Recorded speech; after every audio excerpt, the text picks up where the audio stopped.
successful writer, hugely successful actually, and she's someone who's proud to specialise in sagas, with women and their experiences at the very heart of everything she writes about. Her latest novel is called Secrets of the Homefront Girls, and it's about the lives and hardships of the women working on the lipstick production line at Yardley's factory in East London during the Second World War. Now, the book includes a devastating real-life incident which was, well, some would say downplayed, other people would say covered up at the time. That was the bombing of a school in Canning Town where hundreds of locals were sheltering, and it's thought that many, many people lost their lives in that incident. I've been talking to Kate, the writer, and to Anne, who's 87, and Eileen, who's 91. Now, both worked at Yardley's just after the war, and they helped Kate with her research. Here is Kate. Why are we always documenting the history of sort of the military and the kings and the queens and the people who started wars and made laws? What about the people like Anne and Eileen, the women the history books forgot, who have such incredible, vibrant social histories? And, you know, unlike them, they're actually reacting to history as opposed to instigating it. And therefore, I think history viewed through their eyes is so much more personal. It takes the true temperature of the times. And I've had such action since these books have started coming out, all the time saying thank you, because this is my family's history. This is our shared history. And for me, it's fascinating because I guess when I started, I knew very little about the East End. I'm not a historian, I'm not an academic. I'm a journalist, really, by trade. So in order to kind of feel my way into, I suppose, what you call an authentic experience in the past, I seek stories. So I go to coffee mornings, bingo halls. I mean, I met Eileen and Anne in the cafe at Morrison's. I'll just go anywhere to find a story. And then everybody always says the same thing, oh, I'm nothing, I'm just ordinary. And then you speak to them and you find they're anything but ordinary. They're extraordinary. You know, they've taken part in the Battle of Cable Street, or they've dug babies out of bomb sites, or they helped to take over the tubes when Churchill shut them down and said there was no access to civilians for shelter. So in actual fact, these stories are ripe and rich with history. Eileen, tell me, Kate met you, she says, she claims, in Morrison's. Is that true? It's true. It is true, okay. What do you remember about that? Well, I remember standing outside when I should have been in. They were inside, and I was outside, and I came in, and I saw them. Saw what? Anne with Kate? Yes, they was there. I was sitting there, I knew we had to meet, and I kept looking and I thought, oh, does this look like Kate? I didn't know Kate. So just to contextualise it, I had put a thing on Facebook saying, does anybody know any former Yardley workers? And 2 people had got in touch, and it turned out to be Anne's son and Eileen's nephew. And I thought, oh, I'll take a punt and interview them at the same time, little knowing that they actually already knew one another. And so when they walked in, there was that sort of moment of recognition, and they had both brought with them the same photograph of them as young girls working on the same conveyor belt. Wow. And it was an amazing moment. It made the hair stand up on the back of my neck. I don't know how that photo stayed with me because I've been through a lot of moods in my life, sort of thing. Some photos I ain't got now, but that one I've still held on to. It's the most reason. beautiful. Yeah. I wish we could show it. It's so evocative of everything about Yardley's and what's wonderful about working there. When did you start at Yardley's? In 48, I think, 47, 48, something like that. Okay, and that was just after before. But before Anne? Yeah. Yeah, okay. And what was it like then? You couldn't beat it. It was a lovely, lovely firm. The people themselves were lovely. The girls that worked there were lovely. I remember each one of them, and they educated me in a lot of ways. I bet. Well, but give me some idea of what they educated you in.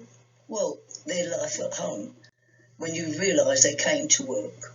One little girl in particular, Christine, she had beautiful blue eyes, she had long fingers, and I used to watch her working. And when she went home, she had a mother who was an invalid. So she spent all day working, and then she went home to an invalid mum. Though people that you listen to them, and you realise how lucky you were for what they went through. I don't know what it is about when you strive, when you're working. It seems to make you stronger.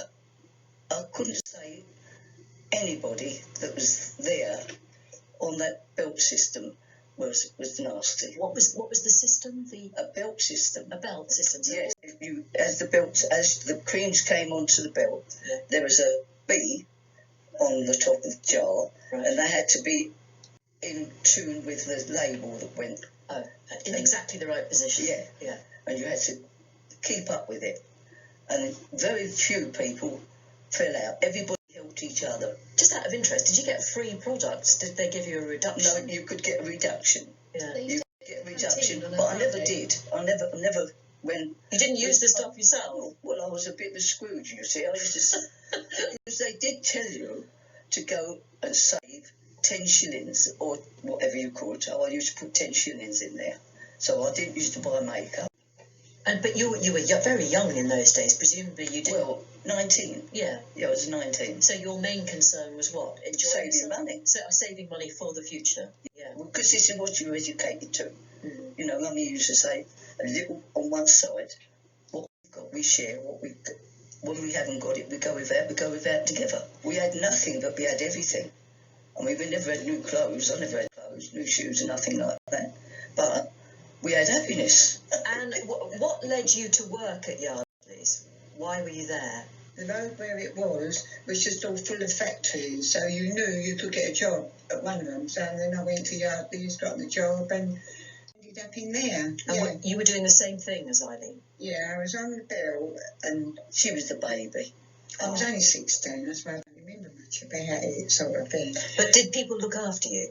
Yes, and when you say about the people, we had like a lady sitting at her desk. She was our supervisor, really like a school teacher looking over you. Yeah. But even she was so nice that even when I left and I went up there and saw her. You know, you didn't Showed think, you I'm out of there. I was like, she There was was so nice. enormous camaraderie, wasn't there, between you guys? They brought their babies up and showed you their babies and all that, you know.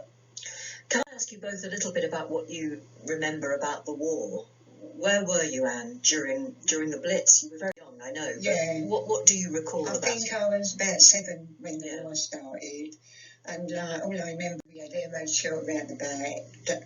They dug out a thing, and you had this Anderson shelter, and might be walking to school, and then you'd hear the sirens go.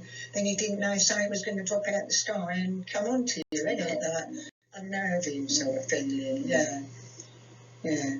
I was lucky there in a lot of ways. We was lucky, really, because my dad took us up out of the shelter when he said it was getting too hot to handle, because he could hear, you know, being in the First World War, he said, come on, you got us up, got us out, put a rope round us, dragged us through the streets, and we ended up under St Simon's Church.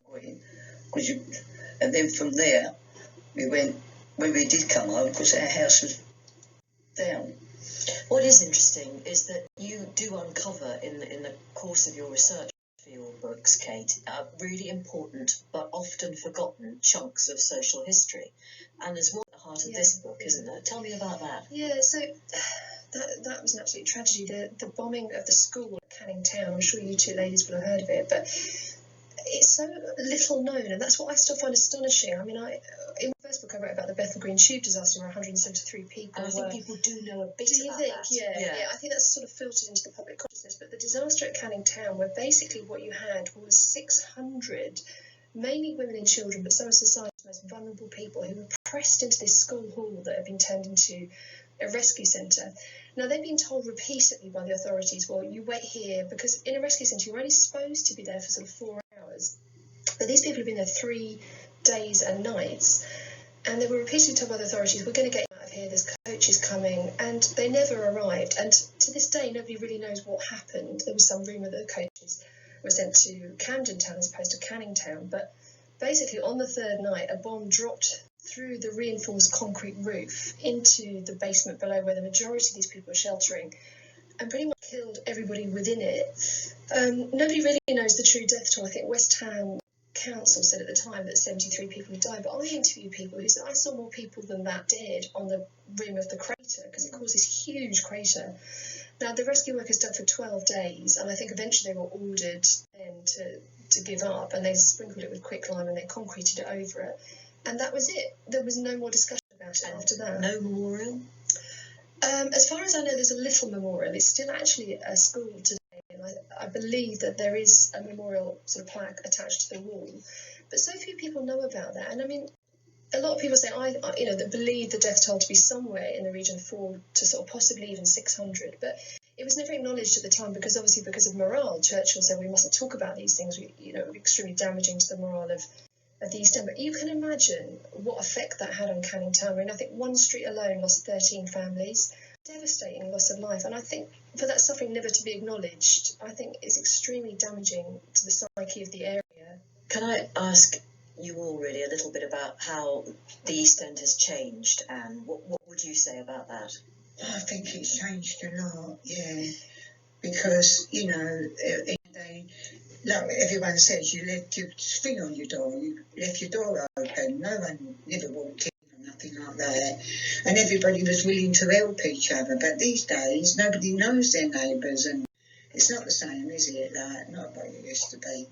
No, I think it's just been, excuse me, buried under a kind of avalanche of gentrification. I mean, we talk about this, but how there are a few women I have interviewed who still remain resolutely in their homes, and the only way they're leaving is in a box. But they're surrounded on all sides by sort of glass, corporate glass structures and luxury developments that bear very little resemblance to the original premises. You've only got to look at. See, we had a little terrace house where there was a back garden. You had chickens. I mean, Susie and Henrietta.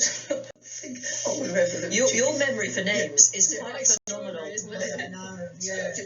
And Binky the cat, and I remember catching tiddlers with a piece of string on a piece of sacking, get tiddlers and bringing them home and putting them in a sink by the outside. And Daddy saying they're not going to stay there, We were swimming around in the morning, they'd gone. How much does it mean to you to be back in touch with each other? Yeah. I just want to make a point that I think that women of Eileen and Anne's age, and I think a lot of women in England will feel reflective of this, is that they're all complain of sort of fading into invisibility as they age. And so that's a really important point for me to get across, is that these women and their memories are the lifeblood of our country, and I think we really should listen more to them. Particularly when I first met you, Eileen, you said I might have snow on my but I'm not old, I've got stories to tell. And I really believe that. And actually, very briefly from me, when will we stop reading about World War II, do you think, Kate? Never. Well, it's certainly at its moment, it never seems to lose its appeal. I mean, I've sometimes tried to write outside of that time frame, but like publishers, is a big... Well, they want to make... They love it. People still love reading about it, so as long as people still love to read about it, I will still continue to write about it.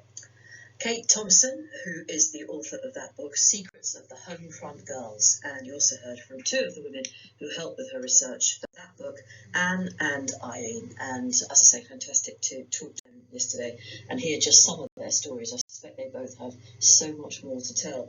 And if you're interested in the bombing referred to in that interview, it was at a junior school, Hallsville Junior School in Canning Town, and it's actually now thought that 600 people lost their lives in that incident. The rumour is that the bosses